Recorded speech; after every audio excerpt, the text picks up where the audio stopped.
Samantala, nag-iwan ng mga bakas ng after-image si CIU Honor sa tahimik at madilim na mga lansangan. Pagkatapos habulin sa isang eskinita, natagpuan niya na ang aura ng mga pagbabago-bago ng pangunahing enerhiya ay nawala. Nasaan siya? Kakaiba ang pakiramdam ni CIU Honor.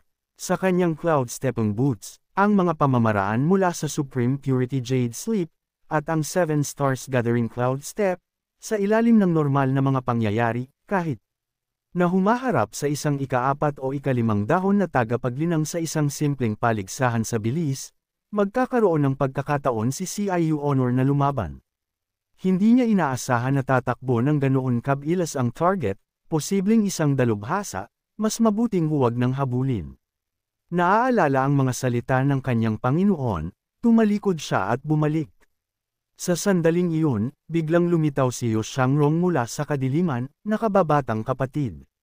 Itinuon ni CIU Honor ang kanyang tingin, second elder brother. Isang mahinang ngiti ang lumitaw sa mukha ni Yu Shangrong, at pinuri niya, hindi ko inaasahan na nakuha ng nakababatang kapatid ang Cloud Robe Feather Dress at nakalusot din sa Nascent Divinity Tribulation Realm, hindi masama. Ikaw nga talaga, second elder brother. Kailan ka nagsimulang magtrabaho bilang isang magnanakaw?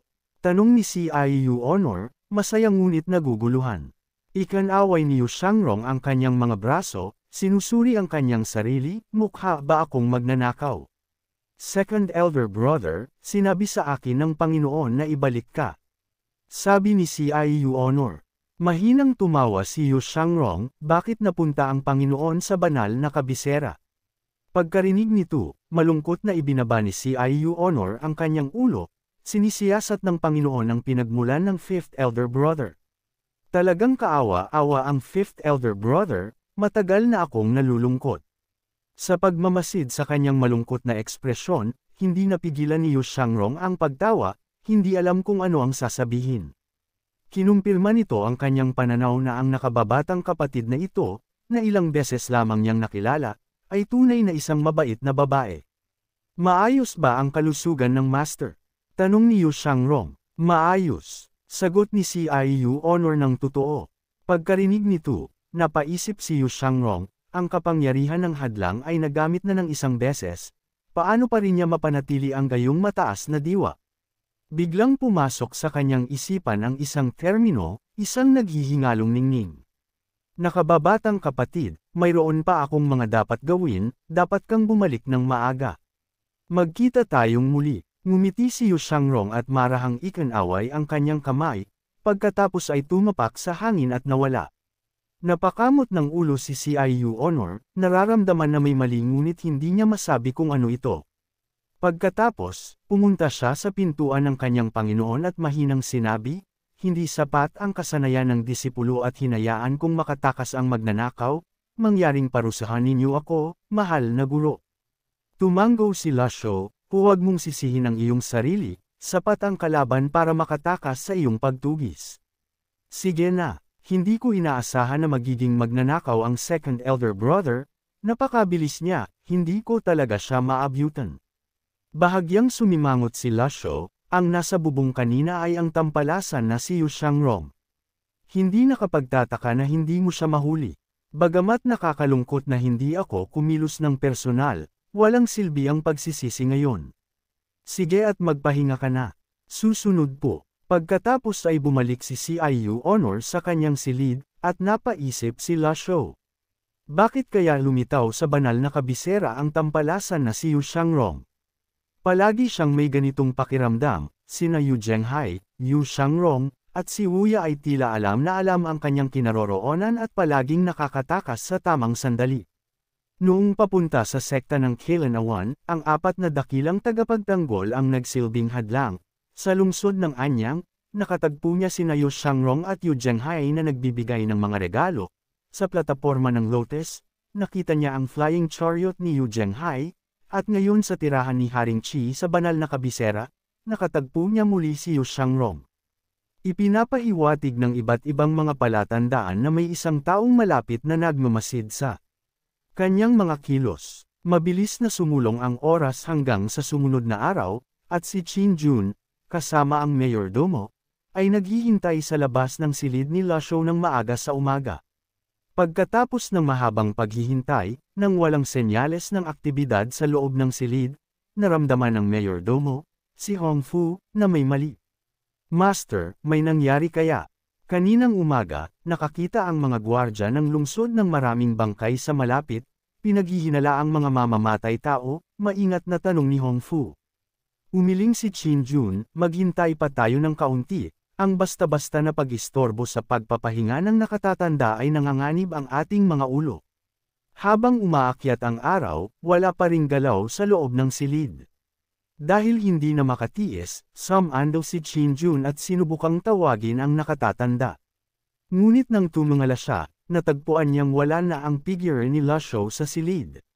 Walang tao. Napagtanto ni Qin Jun na may mali, malakas niyang tinapik ang kanyang hita. Mabilis na ipaalam kay pinuno ng sekta Yu, sabihin sa kanya na umalis na ang nakatatanda sa banal na kabisera, maaaring nagpunta siya sa guho ng libingan ng espada. Nagmamadaling sumagot ang matandang mayordomo, opo. Sa pagbagsak ng kanyang mga salita, lumitaw si Lasho mula sa silid ni CIU Honor. Nang makita ito, natigilan si Qin Jun sa lugar, na parang nabighani, hindi makagalaw. Ang tanging bagay na hindi niya makontrol ay ang panginginig na nagmumula sa takot at pangamba. Naginat si Lasho ng tamad na may walang ekspresyon na mukha, tumitingala sa araw na parang isang ordinaryong tao, ang ganda ng panahon ngayon. Naginat si Lasho, hindi nagpapakita ng galit sa kanyang mukha. Tumakbo si CIU Honor mula sa likuran at nagsimulang masahihin ang kanyang mga balikat ng may kaalaman. Ang kapaligiran ay naging labis na nakakatakot at mapang-api, bumaling ang tingin ni Lasho kay Qin Jun, nagpapadala ng mga lihim na mensahe. Natakot si Qin Jun at ang mayordomo, agad na lumuhod, hindi nang ahas tumingala sa kanya. Hindi nangangahas si Qin Jun. Anong kalamangan ang inalok sa iyo ng tampalasan na si Yu Zhenghai? Tanong ni Lasho. Mabilis na sumagot si Qin Jun, nakikita ng malinaw ng nakatatanda.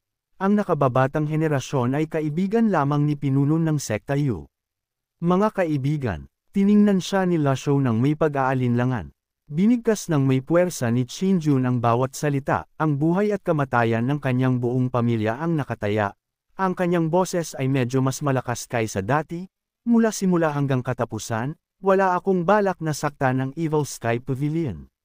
Kung may kahit isang bahid ng kasinungalingan, mamatay sana ako ng kakilakilabot.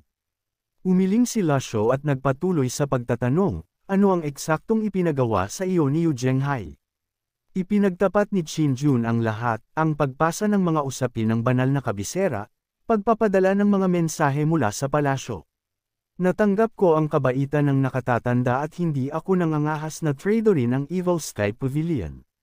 Natanggap mo ang aking kabaitan, ngunit binabayaran mo ang tampalasan na iyon. Malamig na tanong ni Lasho. Pagkarinig nito, nawalan ng isip si Qin Jun. Naglakas loob ang matandang mayordomo na si Hong Fu at nagsalita, nangangahas akong sabihin ng isang bagay, at pagkatapos kong magsalita, handa akong mamatay bilang pagbabayad sala. Sa totoo lang, walang ideya si pinuno ng sekta Yu na pupunta kayo sa banal na kabisera.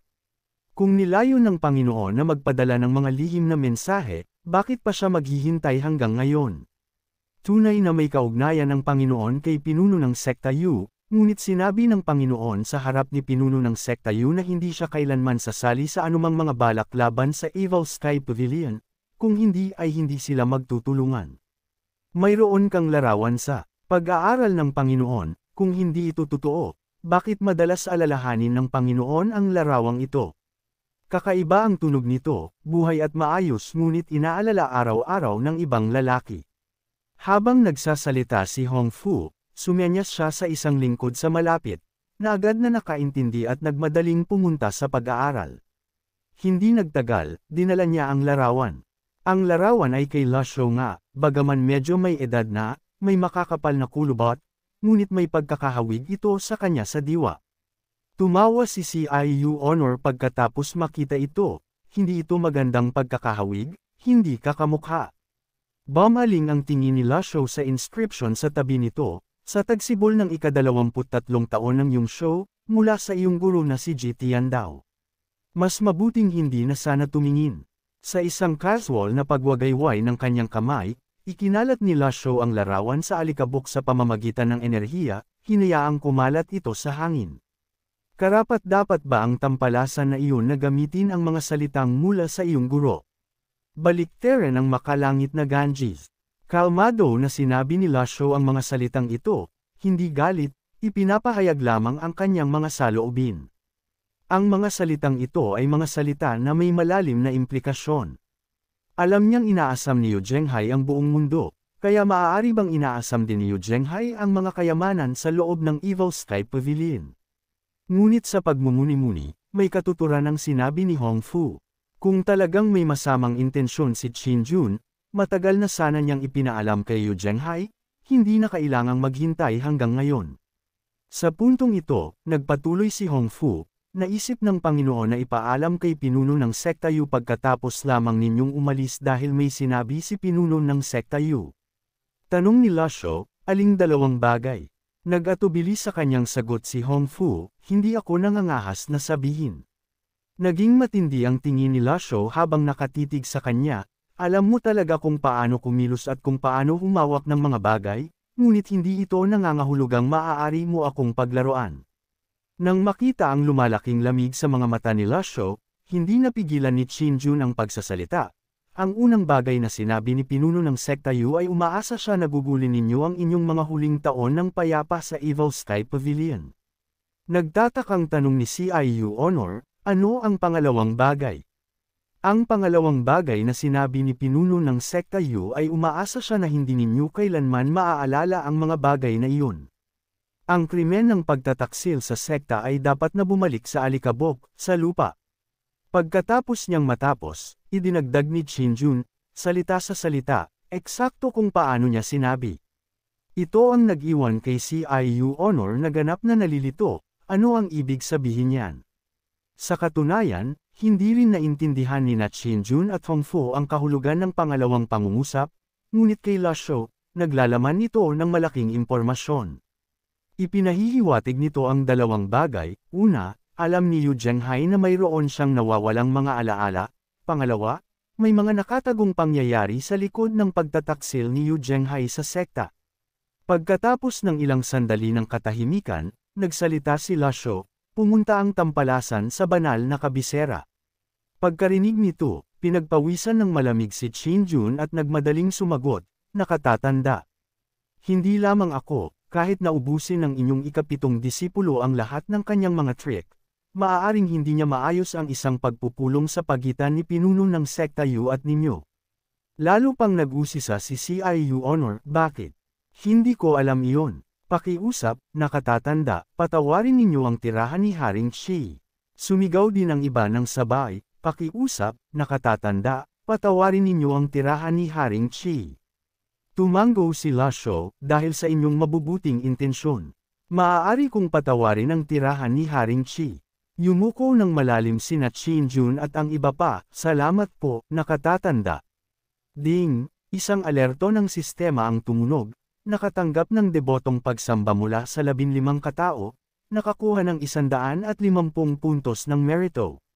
Nang marinig ang alerto ng sistema, nanatiling walang ekspresyon si Lasho. Gayunpaman, nagbago ang kanyang tono, tila kailangan ninyong manatili sa Evil Sky Pavilion ng ilang sandali. Malinaw ang implikasyon ng kanyang natitirang mga salita. Dahil may kaugnayan si Qin Jun kay Yu Zhenghai, dapat ay alam niya ang ilang mahalagang impormasyon tungkol kay Yu Zhenghai. Paano palalampasan ni Lasho ang pahiwatig na ito? Pagkarinig nito, agad na itinali ng mayordomo at ng kanyang mga tauhan si Qin Jun. Tila naiintindihan ni Qin Jun kung bakit ito ginagawa ni Lasho, ibinababa ang kanyang ulo, handa akong ibunyag ang lahat ng mga liham kay pinuno ng Sekta Yu.